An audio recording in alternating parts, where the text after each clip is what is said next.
જય માતાજી મિત્રો, હાલ આસો મહિનાની નવરાત્રિ ચાલી રહી છે. શ્રદ્ધા અને ભક્તિની સાથે માં નવદુર્ગાના આ ઉત્સવને ઉજવવામાં આવે છે.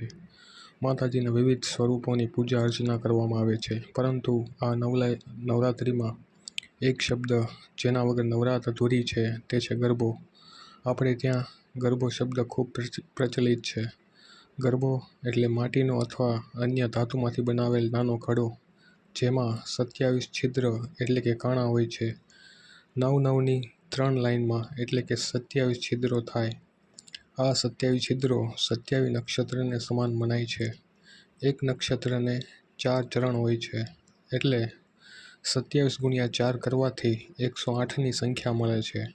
તેથી નવરાત્રિ દરમિયાન આ 27 છિદ્રવાળા ગરબામાં ઘીનો દીવો મૂકી ગરબાને વચ્ચે રાખી 108 વાર ગરબે રમવાથી, અર્થાત ગરબાની ફરતે ઘૂમવાથી, એટલે કે આપણે તેને પ્રદક્ષિણા કહીએ છીએ, બ્રહ્માંડની 108 વાર પ્રદક્ષિણા કરવાનું ફળ મળે છે.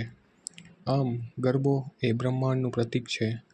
આપણા ઘરે અથવા ચોકમાં અથવા મંદિરમાં કોઈ પણ જગ્યાએ ગરબો રાખી વચ્ચે તેની ફરતે ગરબા રમવાનું હોય છે, નવરાત્ર રમવાનું હોય છે, જેનો સાચો અર્થ એ જ છે કે બ્રહ્માંડની ફરતે તમે 108 વાર પ્રદક્ષિણા કરી છે. જ્યારે બીજા અર્થમાં જોઈએ તો ગરબો એટલે ગનો અર્થ ગાવું, રનો અર્થ રમવું અને બનો અર્થ માં. તો માની સામે ગાવું અને રમવું એવો થાય છે. ગરબાની અંદર તમે દીવો મૂકી દો, ત્યારબાદ તેના છિદ્રોમાંથી દીવાનો જે પ્રકાશ આવે છે તેને બ્રહ્માંડના 9 લાખ તારાઓને સમાન માનવામાં આવે છે. નવરાત્રિ દરમિયાન માતાજીના ગરબાને વચ્ચે મૂકી તેની ફરતે રાસ લેવો, ગરબે ઘૂમવું, માતાજીના ગુણગાન ગાવા, આ જ સાચી નવરાત્રિ છે. આ જ સાચી માની ભક્તિ છે. બાકી અત્યારની નવરાત્રિની શું હાલત છે તે હું ને તમે સૌ જાણો જ છો. નવરાત્રિને અત્યારે બિઝનેસની જેમ જોવામાં આવે છે. વધારે તો મારે કશું નથી કહેવું, પણ આપણે આપણી સંસ્કૃતિને સાઈડમાં મૂકીને જે વેસ્ટર્ન સંસ્કૃતિ તરફ વળ્યા છીએ, જે વેસ્ટર્ન કલ્ચરને અપનાવ્યું છે તે ખોટું થાય છે. અને એક દિવસ એવો સમય આવશે જે આપણા તહેવારોને પતનની તરફ લઈ જશે.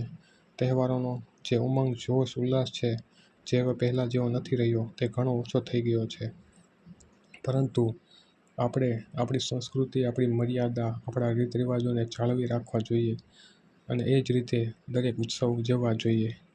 તો મિત્રો, આ હતો નવરાત્રિમાં ગરબાનું મહત્ત્વ શું છે, ગરબાનો અર્થ શું થાય તેના વિશે નાનો એવો વિડીયો. મિત્રો, વિડીયો ગમે તો લાઈક કરો, શેર કરો, સબસ્ક્રાઈબ કરો આપણી ચેનલ જાણ્યા જેવી વાતો. અને સાથે સાથે બધાને નવરાત્રિની ખૂબ ખૂબ શુભેચ્છાઓ.